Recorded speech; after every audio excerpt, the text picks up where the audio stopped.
Muy buenas tardes, mañana y noche a todos los que se encuentran conectados. Muchas gracias por estar aquí en este webinario, Gestionando el dengue, una epidemia en rápido crecimiento que está patrocinado por la OMS.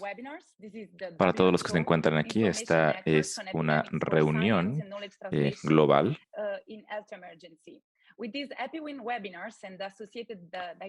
Como parte de estos webinarios EPWIN, con el propósito de traducir la ciencia de formas accesibles, entendibles y relevantes para poder tener acciones y decisiones oportunas en respuesta a ese tipo de epidemias. El día de hoy tenemos un panel relacionado con el dengue.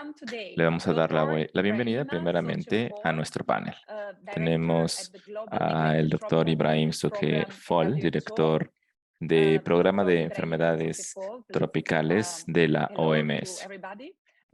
Tenemos también al doctor Raman Velayudan, también jefe de unidad en la Unidad de Salud Pública Veterinaria. Tenemos a la doctora Judith Wong, directora, microbióloga y experta en epidemiología molecular. Tenemos a la doctora Lucy Lum Chai Si, profesora de pediatría en la Universidad de Malasia. Tenemos a la doctora Samira El Eryani, que trabaja en el tema de malaria y control de vectores en el Departamento de Prevención de Enfermedades en la OMS. Y tenemos al doctor Giovanni Mi Coelho, miembro del equipo de entomología de salud pública para la Organización Panamericana de la Salud. El panel será moderado por el doctor Raman Velayudan. Este webinario está siendo transmitido en vivo. También está siendo grabado. Estaremos proporcionando la grabación a todos los asistentes terminando esta sesión. Tenemos también interpretación simultánea disponible, tanto en español, portugués y francés. También queremos invitarles a todos a colocar su nombre y ubicación en sus nombres, o si lo pueden colocar también en el chat. Recuerden que cualquier pregunta que tengan la pueden agregar al icono de preguntas y respuestas correspondiente.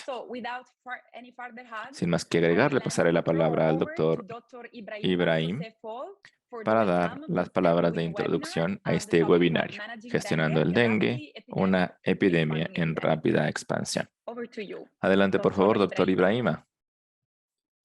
Muchísimas gracias, Agnes. ¿Me escuchan bien? Sí.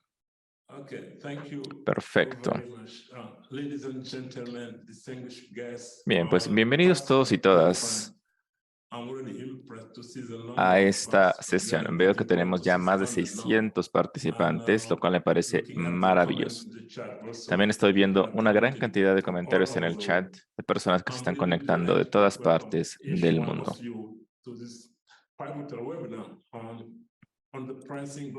Es muy importante que estemos hablando sobre este tema tan relevante como lo es el dengue.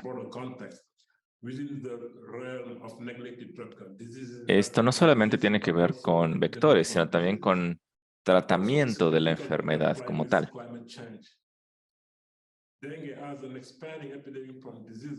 El dengue, por supuesto, ha representado un desafío sumamente grande para muchísimos países, lo cual también, como enfermedad, es responsable de una gran cantidad de muertes. Estamos hablando de más de 70,000 muertes en años recientes.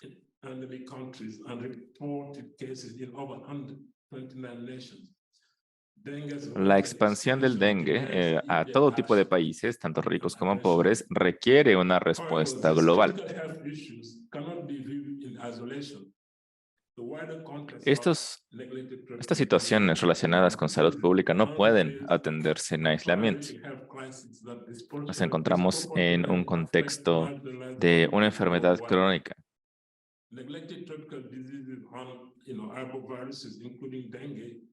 La respuesta que tenemos a virus de epidemia, incluido el dengue, será sumamente relevante para poder obtener resultados más claros.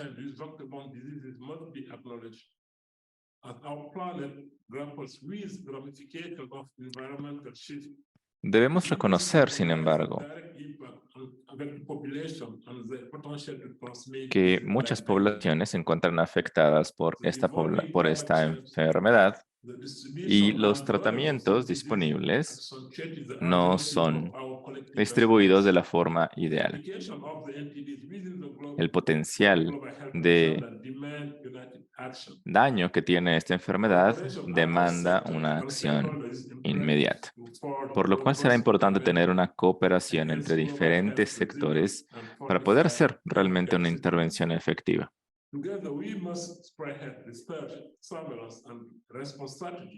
Será muy importante también encontrar formas de cooperar para evitar un impacto mayor. Es indispensable que compartamos experiencias y conocimiento conforme vamos trabajando en el tema del dengue. La OMS puede fungir como una plataforma de intercambio de información a través de la cual podemos conectar con colegas y expertos. Me gustaría ofrecer mi apreciación total a todos los colegas que se encuentran aquí presentes por dedicar tiempo y atención a este tema tan crítico.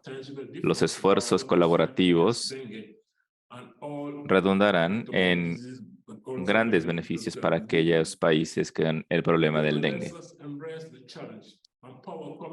Tenemos que aceptar este reto y entenderlo como tal. Aprovechemos este momento coyuntural para poder enviar un mensaje positivo a todo el mundo en respuesta a esta epidemia. Muchas gracias, doctor Ibrahima, por estos comentarios iniciales. Le pasamos la palabra al doctor Rahman para la siguiente parte.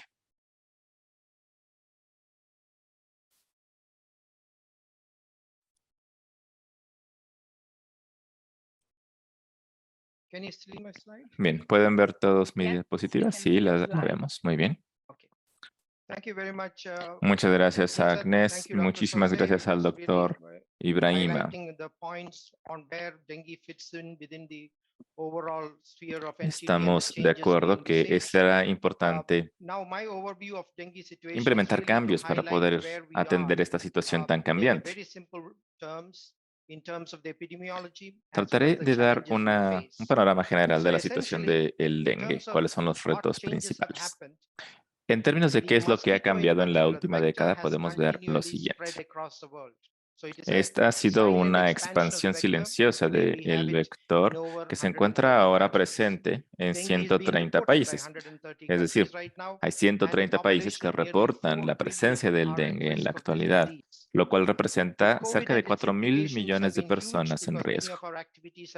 Esto, por supuesto, ha sido empeorado por la situación de COVID-19.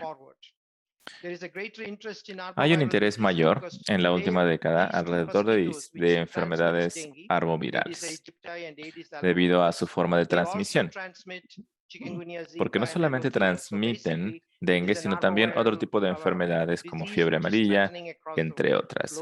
Dengue, por supuesto, siendo la enfermedad más importante de todas ellas. De igual forma, la urbanización y el cambio climático son temas con grandes implicaciones. Hay muchos estudios alrededor de ello y estaremos escuchando el día de hoy algunos. En los siguientes webinarios estaremos atendiendo estos temas también. Tenemos también que trabajar en programas mucho más realineados, mucho más conectados los unos con los otros para poder atender y gestionar de la mejor manera estos problemas globales. Hemos hecho un mapeo del dengue, como ya mencioné hace un momento. 130 países reportan este tipo de enfermedad en su geografía. Vemos, por ejemplo, en azul aquellos países que tienen más de 3 enfermedades arbovirales. Los que están en verde solamente tienen 2 de 4. Pero esto nos da una muy buena idea del impacto que tiene el dengue en el mundo en la actualidad.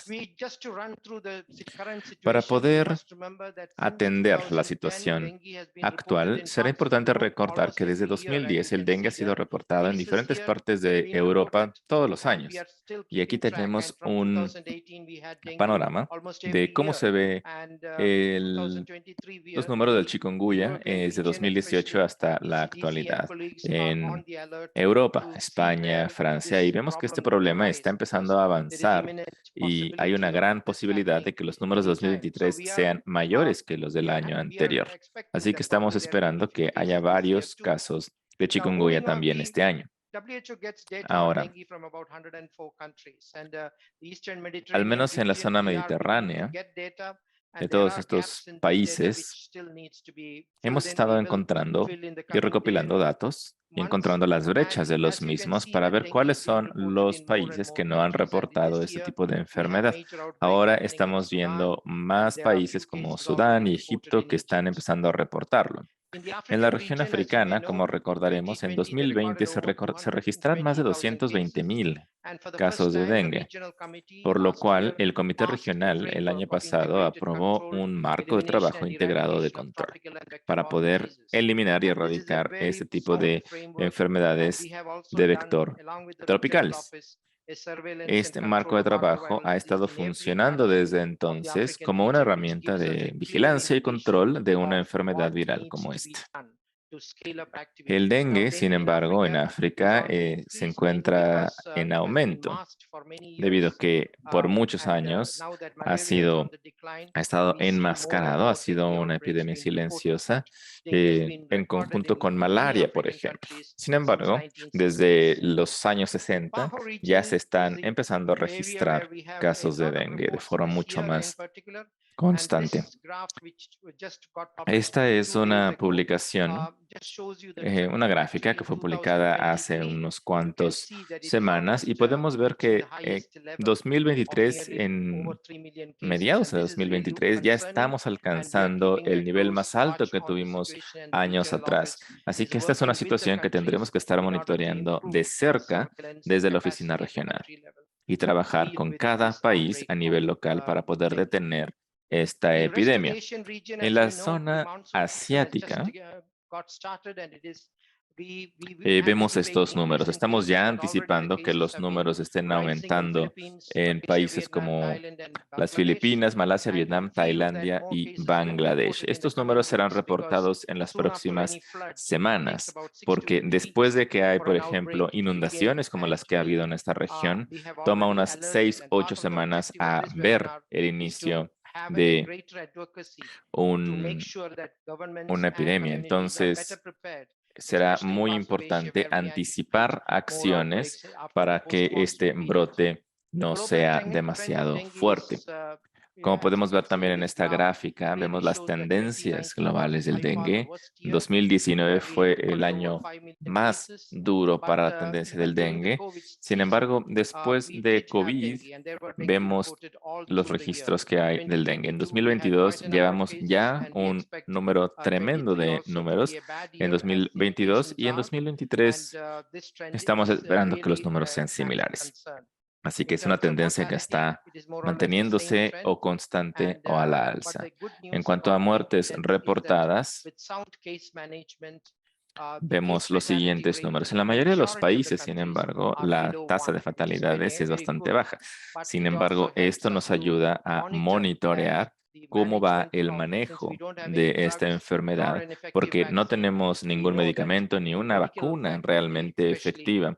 Así que el hecho de que los números de muerte se mantengan bajos en general es testimonio del excelente trabajo que se están haciendo en unidades médicas y hospitales en el mundo. Algo muy interesante es lo siguiente. El dengue es la única enfermedad de contagio que ha aumentado 8 veces desde el año 2000. Y esta gráfica lo muestra claramente. Los casos de dengue han aumentado de forma exponencial. Y como mencioné al principio, esta es una enfermedad arboviral silenciosa que se está expandiendo cada vez más, por lo cual requerimos un esfuerzo coordinado mucho mayor. El reto más grande es que el 80% de los casos son asintomáticos. Y esto significa que estamos posiblemente haciendo una subestimación. Y los países tendrán que hacer un mejor esfuerzo para reportar ese tipo de casos. Por ejemplo, en 2018 vemos aquí los números de casos y muertes. Sin embargo, será importante hacer un estudio mucho más profundo porque realmente hubo 7.900 casos severos de dengue, cerca de medio millón de casos de dengue y 1.9 millones de casos en comunidades. Entonces, hay muchos de estos números que no están registrando el número de personas enfermas que no muestran síntomas serios. Entonces, este es un mensaje de que el dengue es una enfermedad silenciosa. El 80% de los casos son asintomáticos, entonces no sabemos realmente qué es lo que está pasando en general. Así que por esta razón vemos niveles de contagio tan altos y esta es realmente un foco rojo que debemos atender porque se requiere mucho más promoción de medidas preventivas para el dengue a nivel político, a nivel local, para poder crear un esfuerzo programático, porque tenemos que tratar esta enfermedad como una enfermedad con potencial epidémico y a través de programas de control más efectivos. A partir de este año también estaremos animando a que los países puedan hacer un monitoreo mucho más amplio de resistencia a insecticida. Hemos trabajado con 23 laboratorios en diferentes partes del mundo para este reporte de 2022. Tenemos este reporte que se puede descargar desde el sitio web. ¿Cuál es el camino hacia adelante? Bueno, el dengue crea una situación sumamente particular en el mundo, como ya he mencionado. Tenemos, sin embargo, que reconocer que hay muchos desarrollos que se están haciendo y que ya están en marcha. Por ejemplo, en términos de diagnóstico, de vigilancia y de gestión de casos. Entonces, estamos esperando que más información y más herramientas estén disponibles para más países. Tenemos muy buenas herramientas de vigilancia que funcionaron durante la época de COVID y esto nos puede ayudar también para la vigilancia de entomología, vigilancia epidemiológica y vigilancia en laboratorios. La gestión de casos también ha mejorado, como mencionaba hace un momento. Y esto, lo que da cuenta de ello es la baja tasa de fatalidades. Sin embargo, tendremos que seguir trabajando para reducir las muertes a cero para 2030. Este es un objetivo global. Ahora, en términos de control de vectores, hay diferentes herramientas muy importantes en las que estamos trabajando. Estaremos publicando recomendaciones y relacionadas con repelentes, técnicas para poder trabajar con mosquitos y también entiendo que esto está avanzando de forma bastante rápida debido a lo que se pudo lograr en tiempos de COVID. También se está trabajando en vacunas relacionadas con ello. Así que como mencioné al principio, realmente tenemos que incluir todas estas innovaciones como parte del sistema de salud e integrarlo en programas mucho más robustos. Así que para concluir, me gustaría mencionar que el dengue es un problema vinculado con el cambio climático y tenemos que encontrar formas de mitigarlo a nivel país. La crisis de refugiados también es un tema muy importante como vectores de contagio, lo cual tendremos que seguir monitoreando. Esto es algo que ocurre desde 1970. Sin embargo, ahora vemos el dengue presente en más de 130 países. De igual forma, la urbanización creciente es también algo que puede crear brotes de forma mucho más rápida y sencilla. Así que tenemos que estar vigilantes. Tenemos que utilizar las lecciones aprendidas de COVID-19, por ejemplo, plataformas de diagnóstico, por ejemplo, PCR. También tener una vigilancia más robusta, incluyendo estimación de carga. Hemos aprendido mucho durante el periodo de COVID y podemos y debemos utilizar este tipo de lecciones para poder atender este problema de una forma mucho más integral. Y finalmente también tenemos que atender este problema desde un punto de vista de equidad, de paridad de género y con respeto a los derechos humanos, conforme vamos armando más herramientas para trabajar con ello. Dicho esto, muchísimas gracias a todos y todas. Dejaré de compartir pantalla en este momento y es un honor pasarle la palabra a la doctora Judith Wong, que estará hablando sobre la parte relacionada con diagnóstico, los desafíos en esta área y cuáles son las herramientas diagnósticas más efectivas que tenemos en la actualidad. Muchas gracias, doctor Rahman. Buenos días, tardes y noches a todos y todas. Estoy esperando a que se muestren mis diapositivas. Muchas gracias. Para comenzar, muchísimas gracias a la OMS por su experiencia y gracias a todos por su tiempo. Estaré proporcionando brevemente una introducción a los diagnósticos de dengue y vigilancia. En términos de diagnóstico de dengue, una diferencia muy importante que la mayoría de nosotros sabemos es que comparado con otros diagnósticos, es el dengue muy particular. Y se espera que haya una diferencia en la forma como podemos encontrar entre las infecciones pre y post del dengue. Así que esto será muy importante cuando pensemos en términos de diagnóstico. En los casos primarios, antes del antígeno, estábamos esperando que el IgN suba antes del IgG, mientras que en casos subsecuentes, el IgG va a llegar a un pico al mismo tiempo con el antígeno. Entonces, estamos esperando a que esta diferencia se comprenda de una mejor forma para poder incluirla en herramientas de diagnóstico y también para poder interpretar los resultados de diagnóstico. Siguiente lámina. Next slide. Esta diapositiva proporciona un resumen de lo que actualmente estamos utilizando en términos de diagnóstico de dengue y vigilancia, y estaré llevándolos por esta diapositiva poco a poco. Entonces, para empezar, estamos hablando sobre los RDTs, las pruebas de diagnóstico rápido, y este es el que más frecuentemente se utiliza para poder diagnosticar dengue. También son muy sencillos de utilizar, dan los resultados sumamente muy rápidos, muy similares a las pruebas de diagnóstico rápido de COVID, solo que en lugar de hacer utilizarlo con un hisopo, se utiliza a través de una gota de sangre. Ahora, hemos observado que estos kits de pruebas rápidas han tenido desempeños variados y también con resultados distintos. Adicionalmente, hemos visto que reaccionan con otro tipo de anticuerpos. Entonces, para algunos de estos kits nos hemos dado cuenta que hemos visto falsos positivos para IgN y también con resultados confusos de IgG. Entonces, como parte de nuestras pruebas diagnósticas, tenemos que entender qué tipo de kits estamos utilizando y la evaluación de los mismos será clave en este sentido.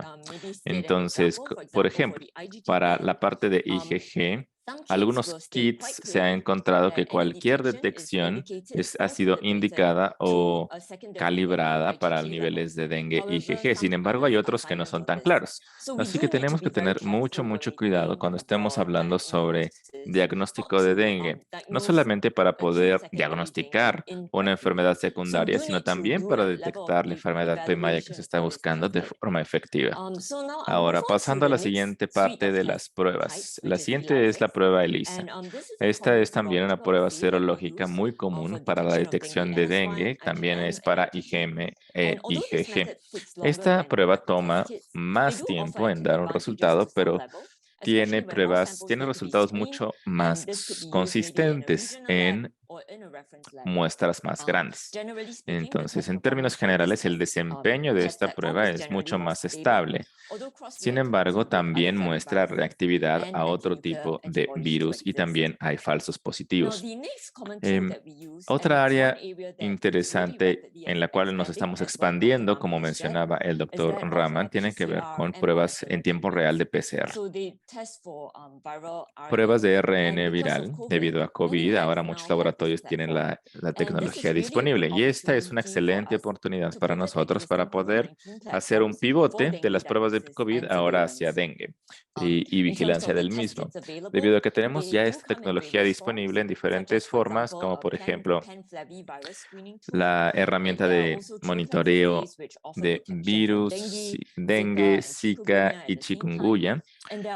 Todas estas pruebas deberían también incluirse y expandirse para las pruebas PCR.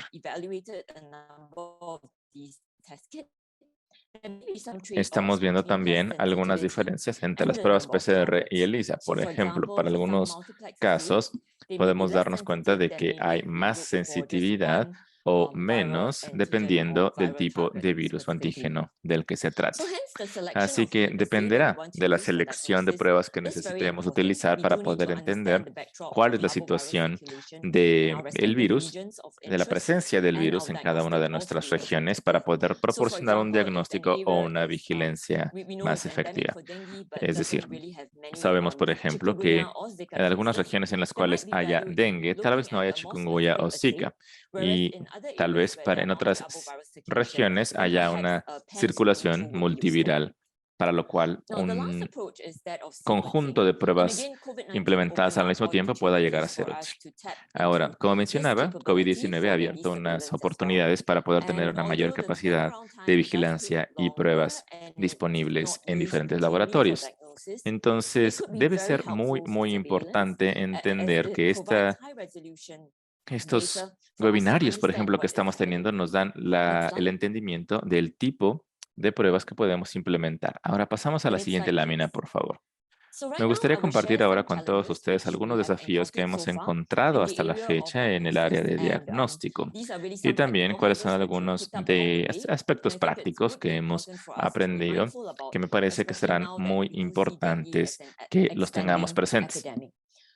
Ahora bien, hemos evaluado una serie de kits de pruebas de dengue y en nuestra experiencia, por ejemplo, en el primer kit, nos damos cuenta de que la reactividad que tiene también con Zika, que es un virus SAVI, y el chikungunya, que es un virus alfa. Entonces, esto no nos sorprende porque esta es una indicación de que tenemos que tener mucho cuidado cuando estamos pensando en adoptar un kit de prueba y la evaluación constante de los mismos será crítica. En la parte de abajo también tenemos que evaluar las pruebas Zika. También vimos que hay una reactividad para Zika. Sin embargo, vemos una diferencia de falsos positivos en una buena serie de las pruebas. Así que hay soluciones para ese tipo de problemas en cada uno de los kits. Sin embargo, tenemos que entender cuáles son los niveles y límites también de desempeño de cada uno de los kits de pruebas. Pasamos a la siguiente. Ahora, aquí vemos un ejemplo muy, muy importante de las pruebas serológicas de flavivirus. Hay una serie de limitantes también en cuanto a su desempeño. Lo que vemos aquí entonces es que las pruebas iniciales que funcionaban para la mayoría de las muestras, nos hemos dado cuenta de que hay una mutación de virus muy importante, lo cual crea una sensibilidad menor. Entonces, esto enfatiza la necesidad de comprender qué es lo que estamos utilizando en circulación más amplia en nuestras pruebas. Con esto resumimos la forma en que podemos integrar las herramientas de diagnóstico y de vigilancia para poder generar un mejor control del dengue. Tenemos un sistema de salud en Singapur con monitoreo para hacer pruebas de diferentes laboratorios, enviarlos a todo el ministerio para su serotipicación. Esta tipificación de los resultados de esta prueba se mandan al Ministerio de Salud, así como al equipo de control de vectores para guiar las operaciones de control de vectores. Además, las muestras negativas a nuestros laboratorios también se buscan, se evalúan en busca de chikungunya y otras enfermedades que puede que no circulen, pero que con frecuencia podemos tener algunos casos, y esta plataforma nos ayuda a encontrar estos casos de forma temprana.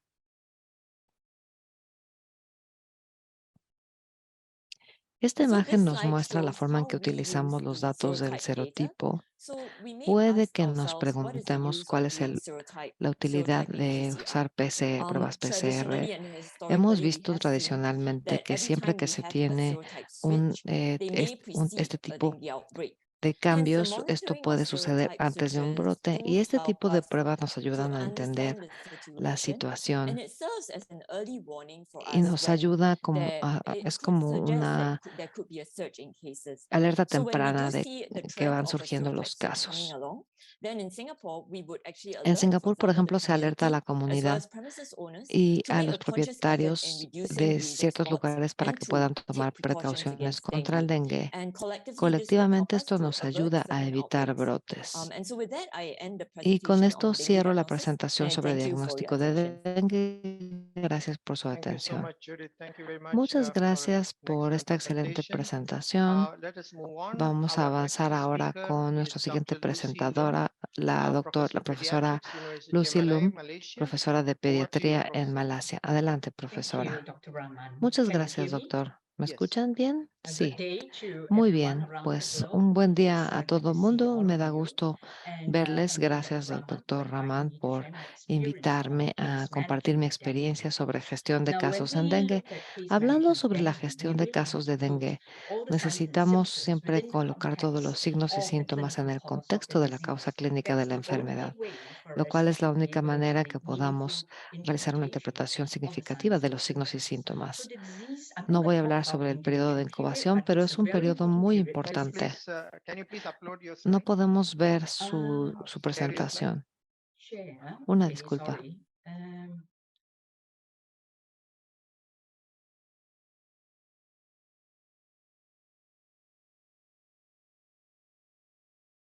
¿Pueden verla ahora? Sí.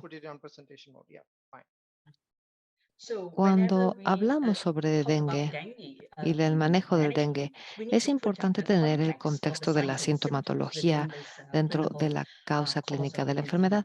Durante el periodo de incubación, de lo cual no hablaré, los cambios ya están ocurriendo en el cuerpo que determinan los cambios que vamos a ver en la película en los próximos días. Después del periodo de incubación se tiene una alta viremia y fiebre. Durante esta fase la fiebre es muy elevada y se tienen síntomas virales. La fase dura cuando menos 72 horas. Esta fase de la fiebre y los síntomas eh, de viremia no se puede distinguir de otras enfermedades virales como COVID, influenza y otros virus anuales. La única forma de reconocer la enfermedad en este punto es mediante una prueba de laboratorio diagnóstica. Después de 72 horas, si un paciente va a ingresar a una fase crítica, eh, esta transición ocurre durante la baja de fiebre. Hay dos fenómenos que hacen que la enfermedad sea crítica: el aumento del bombeo capilar, que lleva a una fuga y sangrado de plasma. Esta es una fase autolimitada que dura menos de 48 horas. Después de las 48 horas, el paciente pasa a la fase de recuperación. La recuperación no tiene que ver con recuperación de la trombocitopenia, sino de la fuga de plasma y por lo tanto la reabsorción del fluido. Ahora que conocemos la causa y sabemos que es una enfermedad muy dinámica y que existen problemas clínicos únicos en cada fase, las primeras 72 horas Eh, Después de las 72 horas, el paciente entra en la fase de inmunidad de la enfermedad, donde donde se reduce la severidad de la enfermedad. Durante la fase virémica, los problemas principales son la fiebre y los síntomas de náusea y el hecho de que el paciente puede deshidratarse con rapidez y estar en riesgo de un desequilibrio de electrolitos y un déficit de fluidos. Si presentan comorbilidades como la diabetes, todo esto va a aumentar esta deshidratación. Durante la fase inmunológica o la fase crítica de la enfermedad, los problemas que pueden determinar la gravedad de la enfermedad son esta fuga de plasma, el sangrado y después de 48 horas el paciente pasa a la fase de reabsorción de fluidos, donde puede haber una sobrecarga cuando los médicos no tienen conocimiento de que el paciente eh, presenta este padecimiento. En el pasado y actualmente se está reconociendo la enfermedad desde la fase crítica y no es difícil entender el por qué, ya que en las primeras 72 horas la enfermedad no se puede distinguir, incluso si los pacientes se presentan de forma temprana. Pero en la fase crítica, el hematocrito aumenta y puede que sea algo tardado un diagnóstico de laboratorio. Durante este tiempo, los médicos puede que no tengan eh, conocimiento de que están tratando con un dengue severo en fase crítica. Y además de esto, los problemas que ocurren durante la fase virémica no se han resuelto. Se da una acumulación aún mayor, aumentar el déficit de fluidos y de energía, y si hay algún padecimiento o comorbilidad, esto se agrega además de los medicamentos como paracetamol, que van a crear las condiciones que forman la tormenta perfecta. Además de esto, las primeras horas, los médicos puede que no estén conscientes de que están trabajando con un dengue severo. Durante este tiempo quizá no solamente está la tormenta perfecta, sino que además están volando en la oscuridad. Los pacientes no tendrán buenos resultados de reconocimiento de la enfermedad en esta fase, por lo que necesitamos desarrollar aquello que tenemos actualmente, que es la capacidad de hacer un diagnóstico temprano y ser más proactivos y tomar un enfoque más integrativo en la enfermedad y gestión de casos. Durante la fase febril, en los primeros 3 días de fiebre alta, el riesgo de la hidratación es mayor y es cuando debemos hacer un diagnóstico o confirmar el diagnóstico con rapidez, con pruebas de diagnóstico, establecer el hematocrito de base y realizar una evaluación de riesgo de las condiciones de comorbilidad y considerar la posibilidad de hospitalización, incluso en la fase temprana, para estabilizar la diabetes, falla renal y otras enfermedades. Esta fase debe gestionarse con una rehidratación intensa, soluciones de electrolitos orales y tener cuidado con los medicamentos antidiabéticos. A los pacientes se les debe indicar qué sucede cuando se reduce su fiebre o, no, o podría que no conecten el hecho de su fiebre hace 3 días y sus síntomas actuales. Identificar el hospital donde pueden recibir tratamiento de emergencia y continuar pendiente de su estado de hidratación. Durante la fase crítica, es necesario identificar con una evaluación hemodinámica utilizando diferentes medicamentos terapéuticos y si el sangrado se reconoce, priorizar la transfusión urgente de células y glóbulos rojos frescos. Mantener la glucosa, los niveles de glucosa y electrolitos, y si existen comorbilidades, estas deben atenderse de forma agresiva. Esto es muy importante. En cuanto a temas como sobrecarga o sobreacumulación de fluidos, la clave es evitar que esto ocurra. Esto se puede hacer mediante la observación de las 4 fases de fluidos y terapia de fluidos, dando mantenimiento de fluidos antes de detener la intravenosa. Durante la siguiente fase de reabsorción se desescala el fluido intravenoso al mínimo para corregir el imbalance de electrolitos.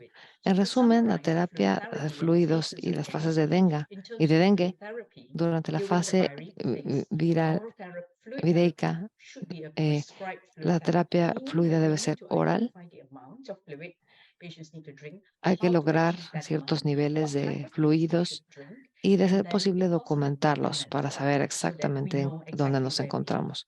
Durante la etapa crítica, si se desarrolla, por supuesto, eh, esto puede requerir de fluidos intravenosos y una revisión frecuente de la situación. Es algo que se autolimita y después pasa a la transición de recuperación del paciente, donde se apaga la intravenosa, se vuelve al fluido oral con un monitoreo cuidadoso de los electrolitos. Gracias por su atención. Gracias, profesora Lucy. Vamos un poco atrasados, así que les pido por favor a la doctora Samira que nos hable ahora de control de vectores. Y tiene 7 minutos, doctora. Gracias.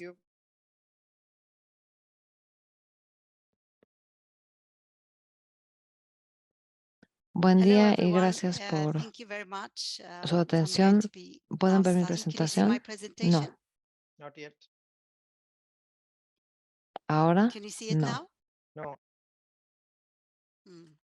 Okay, let me share again.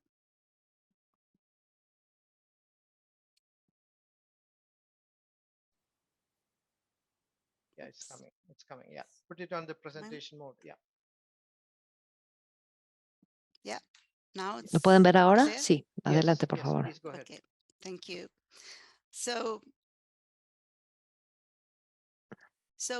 Tanto el Aedes Aedes aegypti como la otra variedad de mosquitos son muy invasivas. Lo podemos ver aquí en la región mediterránea.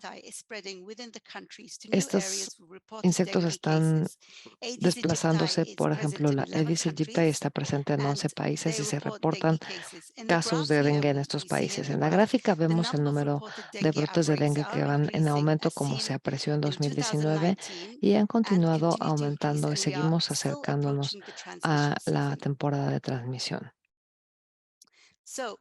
Enfoques de control de vectores que se han usado para controlar el dengue y otras enfermedades que por vectores pueden ser efectivas si se implementan bien. El control de vectores busca reducir la población de vectores y reducir el contacto humano para algunas enfermedades como el dengue.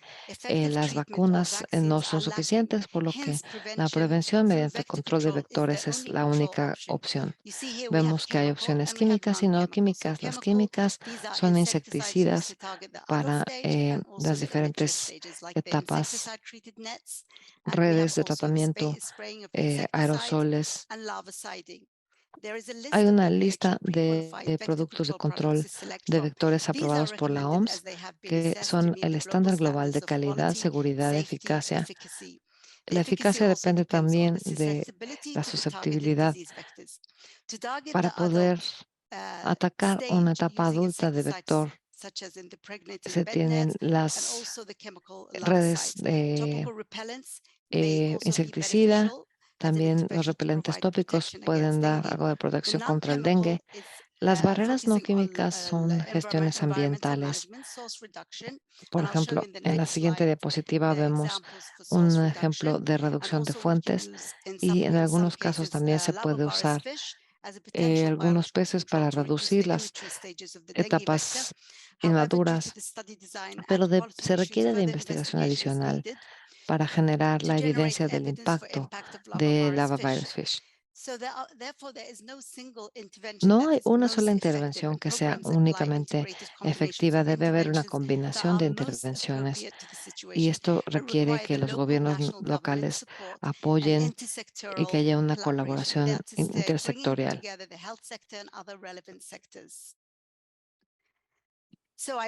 Vemos aquí ejemplos. Aquí tenemos el depósito de los huevos dentro de contenedores en casa, contenedores de agua y objetos dentro de casas en ciudades, en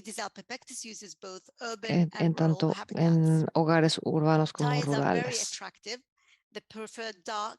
Las llantas de autos les gusta el color oscuro para depositar sus huevos. Aquí en esta llanta, como podemos ver, se utiliza para esta planta y encontramos muchos mosquitos Aedes aegypti. Y estas son huevos a prueba de agua que son capaces de resistir el secado y pueden además permanecer 8 meses latentes, aún sin agua. Al momento de entrar en contacto con agua, se abre el huevo, se libera la larva que después se convierte en pupa y adulto. Los aires acondicionados viejos, así como las vasijas de arcilla, refrigeradores y objetos desechados como las llantas son los lugares donde suelen proliferar más. La reducción de las fuentes, eliminar o tratar todos estos potenciales hábitats para reducir el número de mosquitos adultos en todas las áreas afectadas por el dengue, generando una movilización de las comunidades, lo cual es importantísimo para la sostenibilidad del control de vectores. En estas fotos vemos un aumento del conocimiento sobre dengue y reducción de fuentes y se invita a que se realicen actividades comunitarias de control de dengue. Aquí podemos ver cómo la comunidad puede ayudar a hacer diferentes acciones para eliminar huevos, etc. También se ve voluntarias que están quitando llantas y usándolas para construir paredes, como vemos en esta foto. Aplicación de los químicos, larvicidas químicos y biológicos en hábitats de larva pueden ayudar a reducir las poblaciones de vectores. También se tienen herramientas como trampas que se pueden usar para trampas para conejos que ayudan a monitorear el control, reduciendo la densidad en la población adulta, incluyendo mosquitos infecciosos. Vemos aquí un poco los esfuerzos para suprimir esta epidemia y evitar esta enfermedad mediante la destrucción masiva rápida de la población de mosquitos adultos. Usar un insecticida en bruma no es tan efectivo en exteriores, es más efectivo en interiores, aplicado cada 2 a 3 semanas. Hay un sitio web que vemos en pantalla que nos ofrece todas las recomendaciones de insecticidas más efectivos, pero tiene que haber un monitoreo de resistencia de insecticidas para identificar y comprar los más adecuados. Otro reto que tenemos es que actualmente hay otro mosquito, Anopheles stephensi. Es un vector importante de malaria en Afganistán, India, Irán y también en Djibouti. Así que está muy cercano a la otra raza de mosquitos. Y lo importante también es que este mosquito Anopheles stephensi es muy prevalente en hábitats urbanos y coexisten con la otra especie. Así que hay una oportunidad de tener una mejor vigilancia y control integrada mediante reducción de fuente. Estos son los retos de control de vectores, el expertise limitado en la gestión y los problemas de implementación de gestión integral. Hay muchos retos, como vemos aquí, la reducción de recursos humanos, baja capacidad, tiempo que toma tener el personal adecuado, eventos climáticos que pueden generar una invasión, las opciones limitadas de acceso a insecticidas de bajo costo, una mala participación de la comunidad, que es muy importante para mantener los vectores bajo control y contener las enfermedades. También hay retos, por ejemplo, como la falta de conocimientos y control efectivo así como el rol de estas variedades en la transmisión local con resistencia y recursos limitados, así como recursos financieros y humanos limitados. Muchas gracias. Thank you very much, Samira. Gracias a Samira por una excelente presentación. Vamos ahora con el Dr. Giovannini, quien nos va a hablar sobre participación de la comunidad. Profesor, adelante. El profesor va a hablarnos en español, así que por favor utilicemos el servicio de interpretación disponible.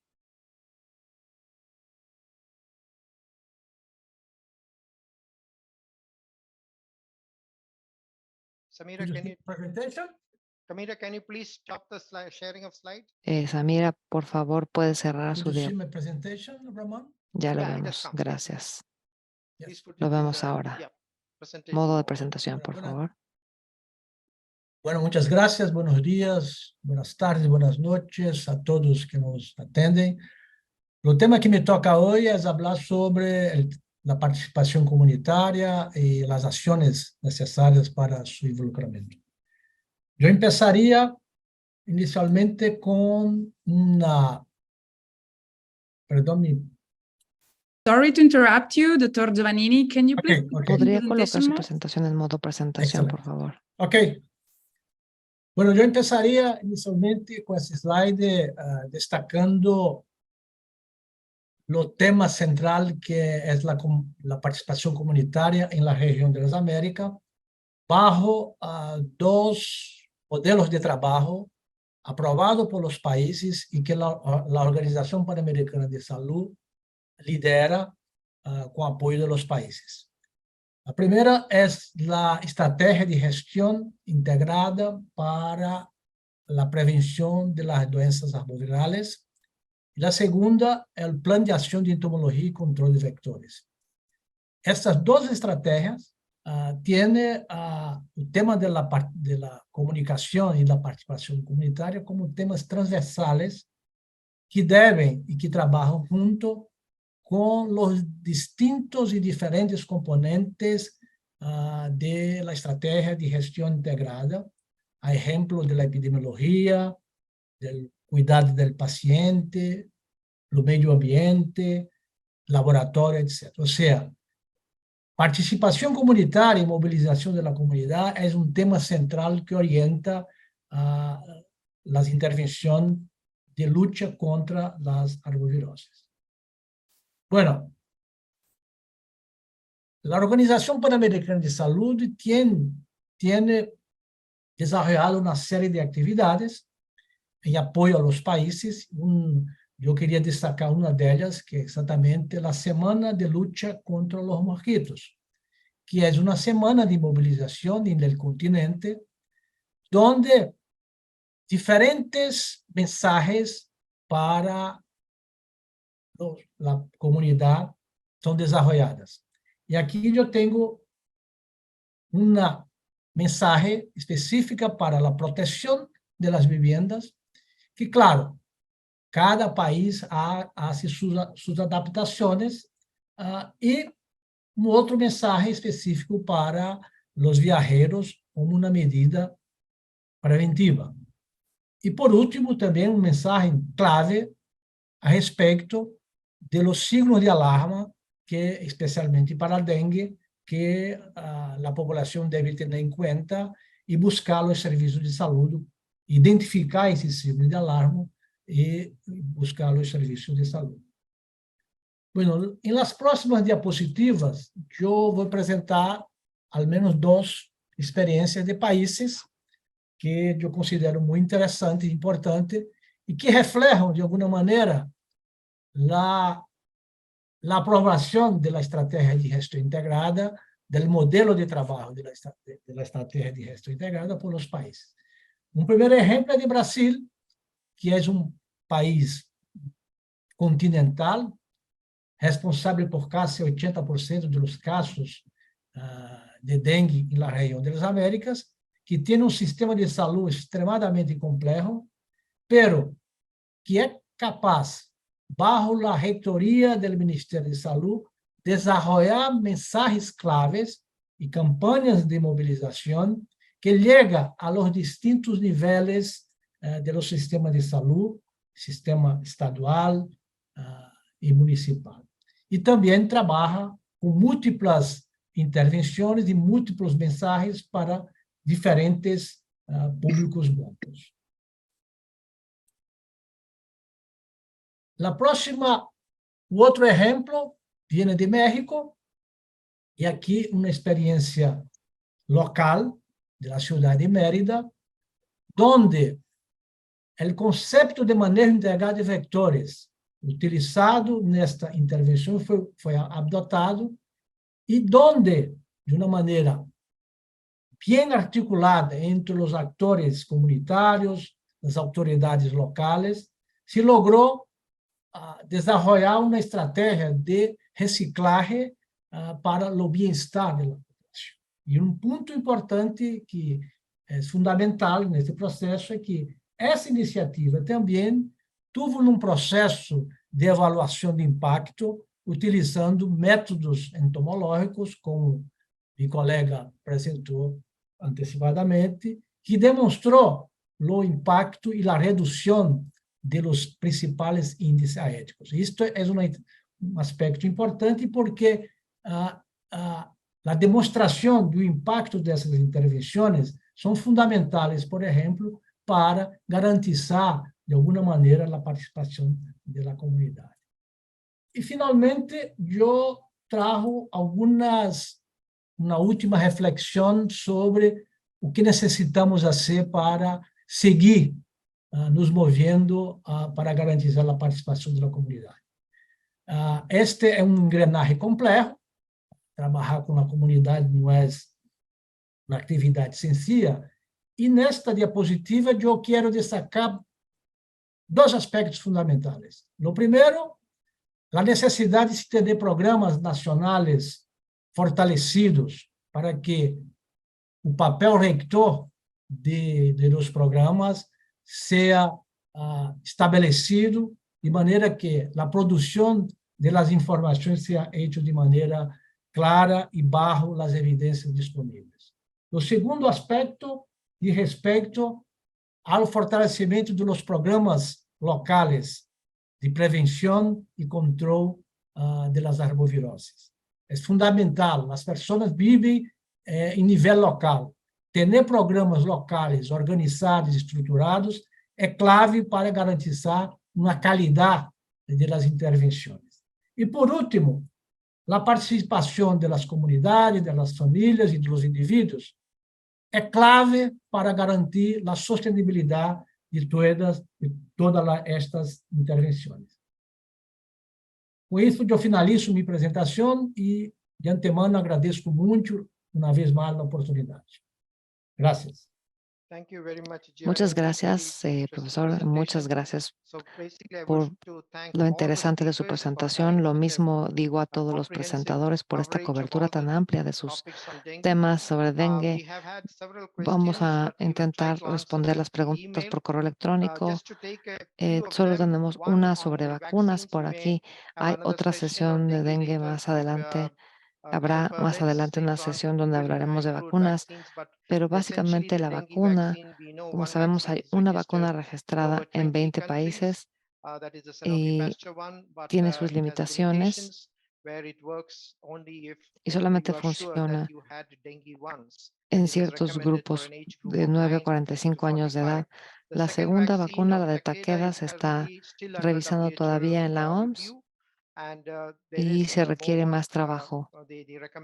La recomendación surgirá a finales de este año y estamos esperando que Takeda, su vacuna también se lance pronto, for se us. está Though it has been registrando dispelled ya by en few algunas agencies. instituciones. Few other general questions. Dengue Los mosquitoes do mosquitos de bite during dengue the sí pican daytime, durante el so día, we así que need hay to que take tener care of cuidado en el día yourself during the también. day.